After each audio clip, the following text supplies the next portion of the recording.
I'm guessing you're here because you want to level up your business English.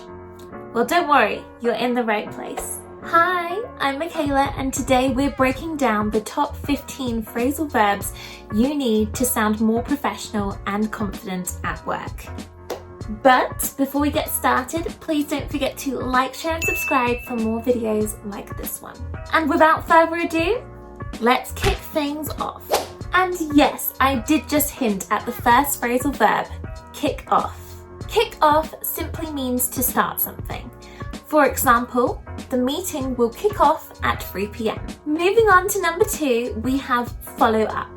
This means to check on someone or something after an initial action.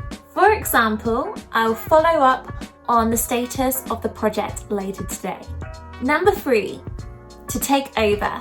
This means to assume control or responsibility for something. For example, I'll take over the report while you're away. And if there's a time that you want to talk about something with your boss or a colleague and you don't know how, you need to bring it up. Bring up means to mention or raise a topic of conversation. For example, she brought up the sales issues in the meeting. Here, brought up is simply the past of bring up. Number 5, we have cut back.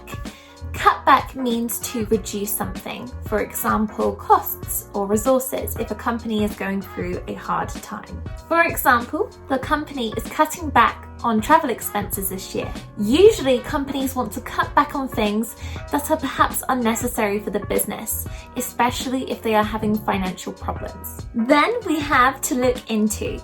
This means to investigate or research something. For example, I'll look into the customer complaint and get back to you. Next, to cool off. This means to cancel something. For example, they had to call off the event due to bad weather.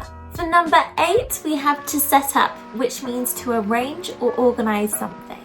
For example, let's set up a meeting to discuss a new project. And let's say you have 2 interviews and receive 2 offers, but one is better than the other. You want to turn down the one that does not serve you. Turn down means to reject or decline something, usually a job offer. For example, she turned down the job offer. For number 10, we have go over, which means to examine or review something. For example, let's go over the presentation one more time before the meeting. Next up, we have run by, which means to get feedback or approval from someone before doing something. For example, I'll run the proposal by the boss before sending it to the client. And when you want to leave a position because you're retiring or you're changing jobs, we say you're stepping down. To step down means to resign or leave a position. For example, the CEO decided to step down at the end of 2017. Another phrasal verb we often use is break down.